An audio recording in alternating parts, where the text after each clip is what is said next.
These are my Wilson Audio Watt Puppy 7 speakers.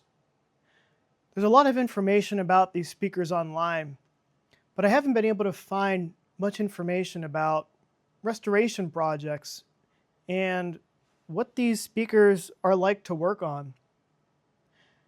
I bought these speakers for my own personal use. I buy and sell and repair and restore vintage audio equipment for my friends, for customers sometimes, and for myself. And I came across these speakers in the same way that I come across nearly everything I could buy through word of mouth. When folks find out that I restore equipment, people tend to offer me things that they have laying around the house. This is the first time something like this has came across my doorstep.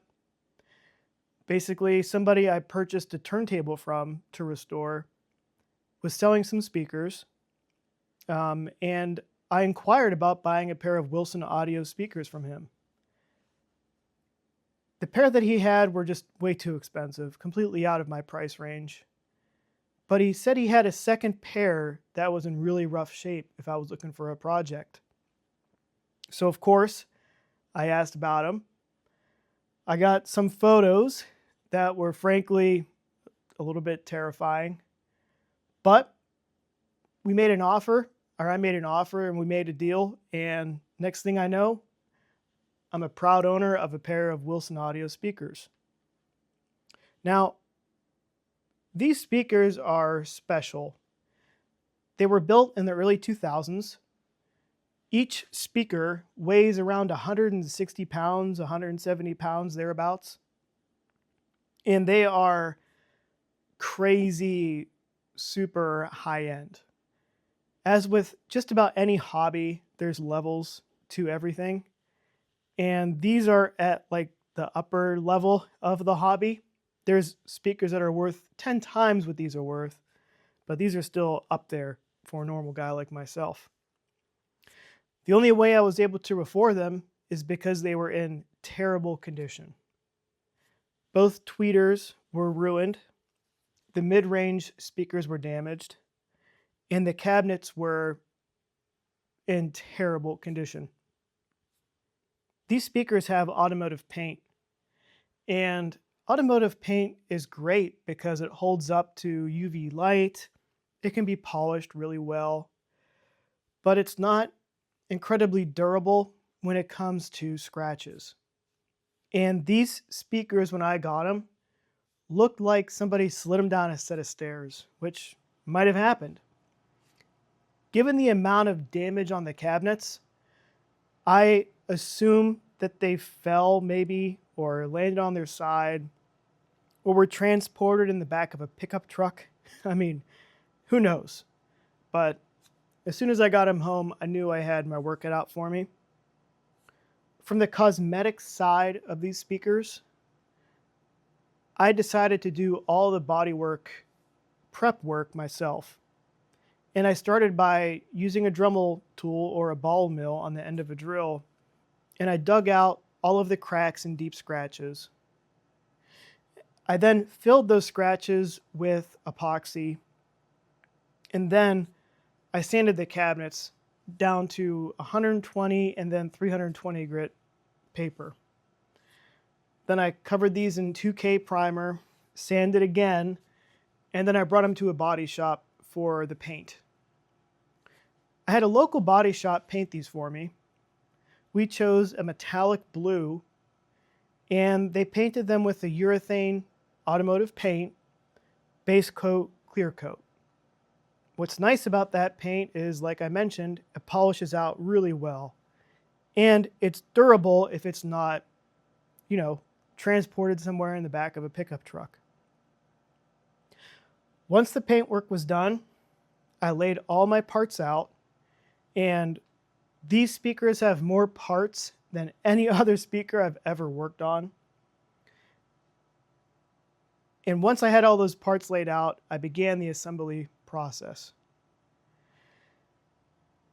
The first thing I had to take care of was the existing foam inside the cabinets.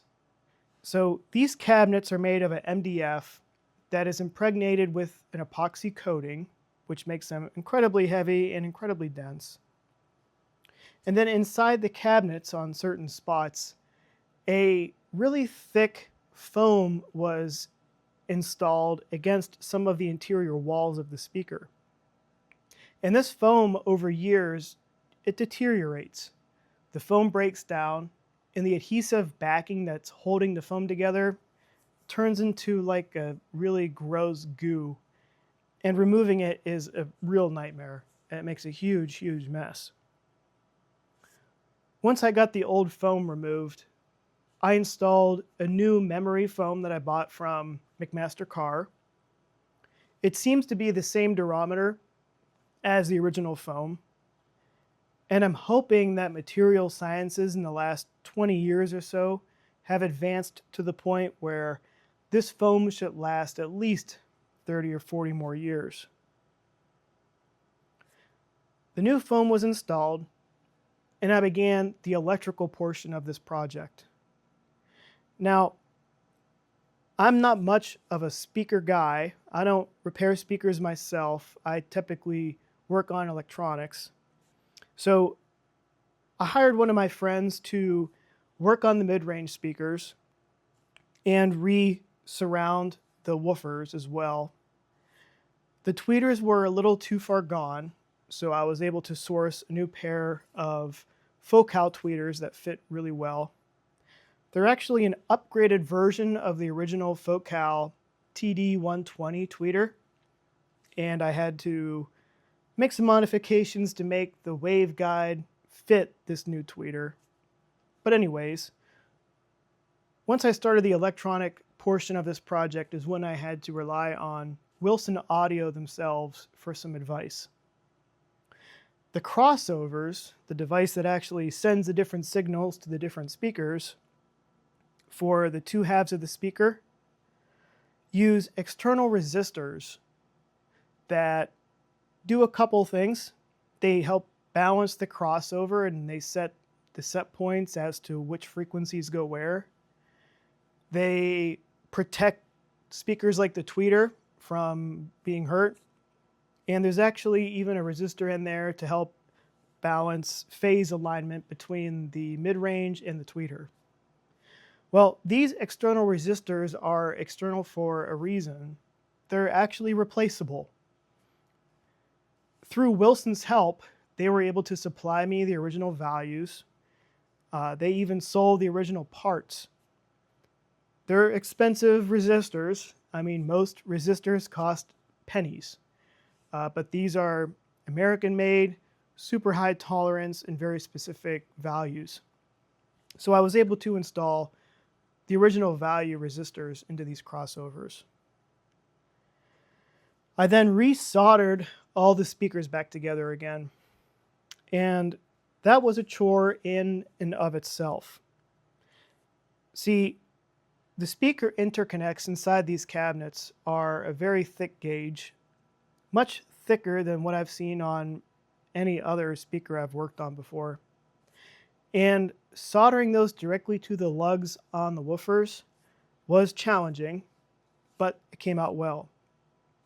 I elected to install spade connectors on the tweeter, mainly because I wasn't sure how this upgraded version of a tweeter would function in these speakers. And I wanted to be able to switch these in and out if the need arose. Thankfully, though, the tweeters I picked are an excellent match for these speakers. Once I got the speakers soldered up, I assembled everything. And assembling these is a chore, mainly because of how heavy they are. Just setting the upper portion of the speaker onto the base is a challenge. You could pinch your fingers, you could drop it, you could chip the paint, you could flip it forward and ruin the speakers. It's really a delicate process for something that is so heavy. And then once it was finally assembled, I was able to wheel it here into my listening area. Now, the casters I installed on these speakers are not original. Originally, these had carpet spikes, which actually go through the carpet and protrude into the subfloor. So this is my basement, so these spikes would normally be sitting right in the concrete.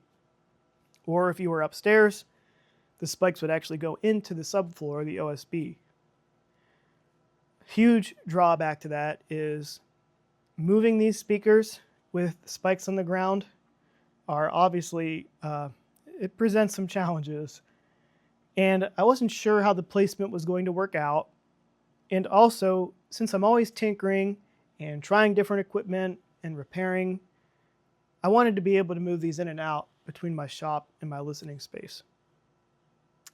But I put the casters on, I brought them in here, I set them up in a generic setup here, pointed in towards the listening space, and spaced about 12 feet apart and about 12 feet to the listener, almost like an equilateral triangle.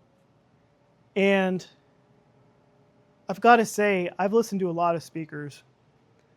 I've been in this hobby for a while, and I've had some interesting vintage speakers. I've had some amazing newer stuff. And I know what to expect when I'm listening to a good speaker. Basically, it should sound really nice. I should be able to hear everything in the music. There should be no major flaws. There shouldn't be any buzzing or any rattling. And if all those requirements are met, it's a pretty good speaker.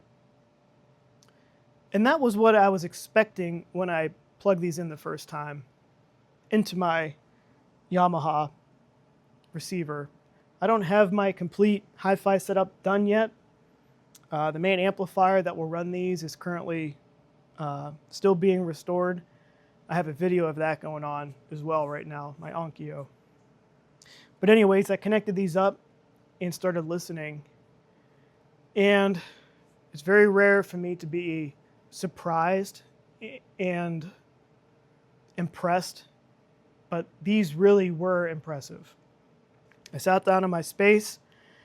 I put down a recording of a John Adams suite. And for the first time in this hobby, while I was sitting in my couch, I felt like I was sitting at Severance Hall in Cleveland, listening to the Cleveland Orchestra. It was really wild. I closed my eyes and I thought for sure I was there.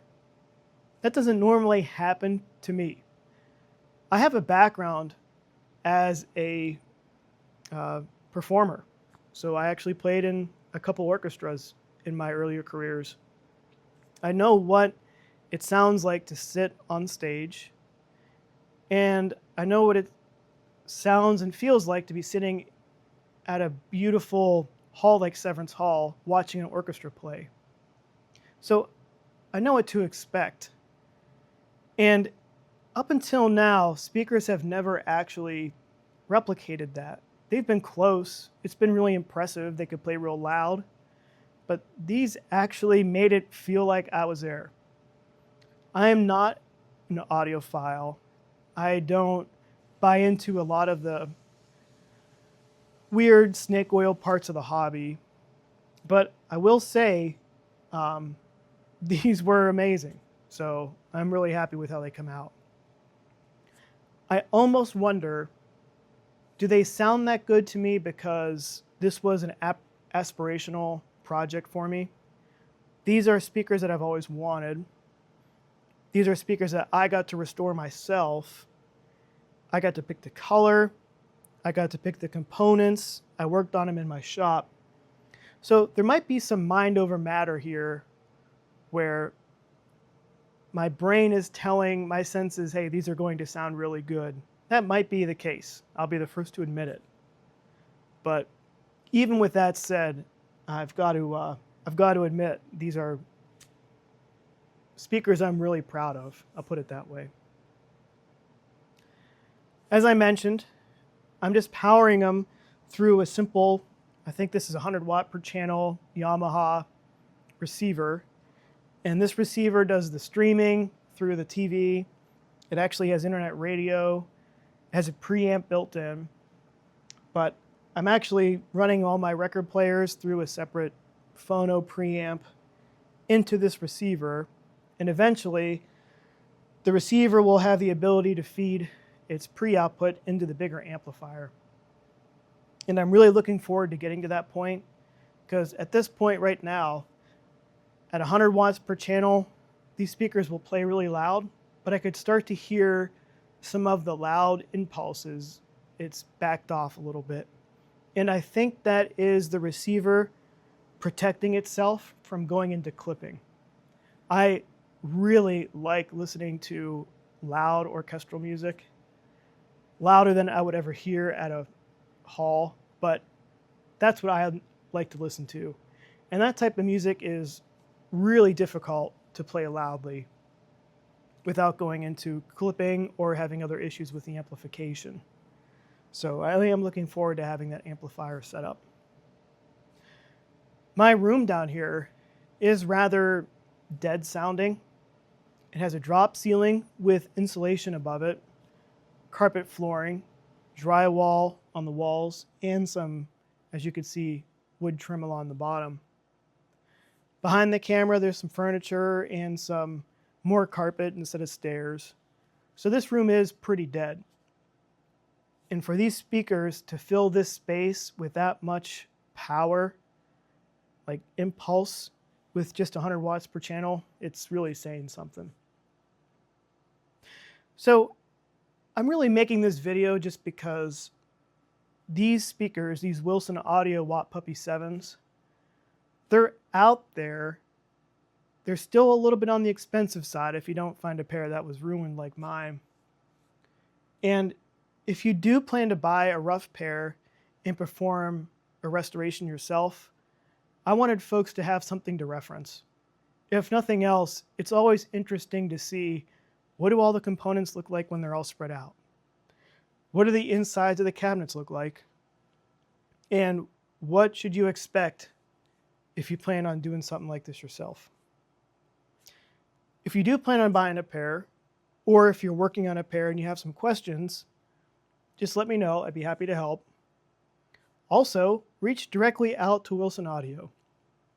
I've got to say, in this hobby, I work on a lot of fancy high-end audio equipment. And unfortunately, it's very rare to find a company that supports their older equipment as well as Wilson does. When I emailed the services director about getting some parts, I received a response right away. I received a list of what I needed to do, and he actually even gave me some suggestions to make them perform even better. That is such a breath of fresh air. When you're an audio technician, repair tech, hobbyist, knowing that a company stands behind their products and is willing to help you out after the sale, it speaks volumes, pun intended. One day, maybe if I hit the lottery, I could buy a brand new pair of Wilson Audio speakers. But until then, I think these are going to do just fine. Thank you for watching the video. As I said, if you have any questions, please let me know. And have a good day.